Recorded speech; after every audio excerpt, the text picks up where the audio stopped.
大家有睇到即係最近蘋果度新聞個問題啦。我發覺咧，其實我想雖然我寫咗篇文咧，好多人可能會以為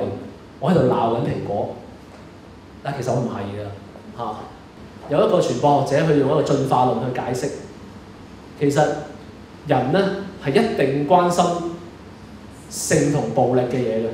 呢個係天性嚟嘅。點解咧？如果有一個人5萬年前喺個荒野度見到一男一女冇着衫喺度，好親熱嘅，然之後呢個人係完全就摸我 kick 一下啦，即係你望一下都唔望嘅，你望一下都唔望嘅。咁呢個人佢完全對性係零興趣嘅。咁如果有個基因係控制呢樣嘢嘅話，咁呢個基因係冇可能遺傳咗落去噶嘛。喺一個正常嘅環境裏邊咧，你留意到有啲嘢係好異常嘅話咧，而且你係有反應嘅話咧，係一種生存技能嚟。有呢種技能嘅人咧，先至活到今日嘅，應該即係佢嘅基因能夠流傳到今日嘅。我覺得係好合理嘅解釋嚟嘅，所以呢個係人性好深刻嘅一部分，就係佢係中意睇性同埋暴力㗎啦。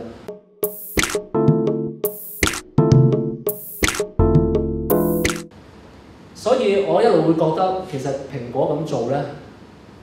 某程度上係好聰明。佢用一種好有技巧嘅講古仔嘅方法，去吸引人嘅眼球。嗱，而家咧就係唔係話眼裏只有錢啦？其實而家每一個眼球都係錢嚟嘅，因為好多廣告商係睇你個 click rate， 去睇你賣唔賣廣告。而由於以前而家睇呢個 hit rate 咧，係可以好成熟嘅技巧嘅，佢可以知道有幾多人 click 啦，佢可以知道每一個人係睇幾多都知嘅，有冇睇晒條片，睇到邊度佢頂唔順好悶，唔睇，全部都知嘅。咁所以如果你去做互聯網嘅人係好明白究竟觀眾中意啲乜嘢，而且係好清楚佢嘅習慣，而且係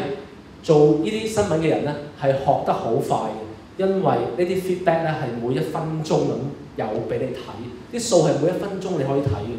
好啦，而呢個問題咧就係產生一啲好嚴重嘅問題，我自己覺得，就係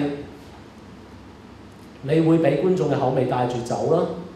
你會俾觀眾嘅選擇帶住走啦。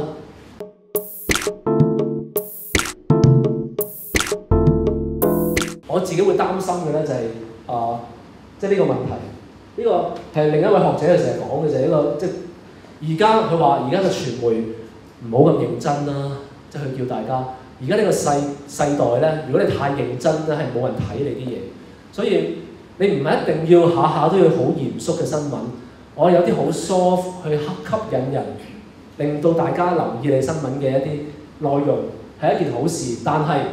到關鍵嘅時刻咧，傳媒咧係要有一個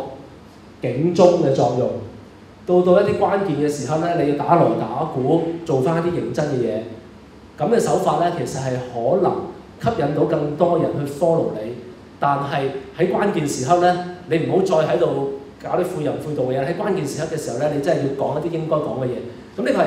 即係外國有啲學者佢覺得而家呢個時代係要咁樣。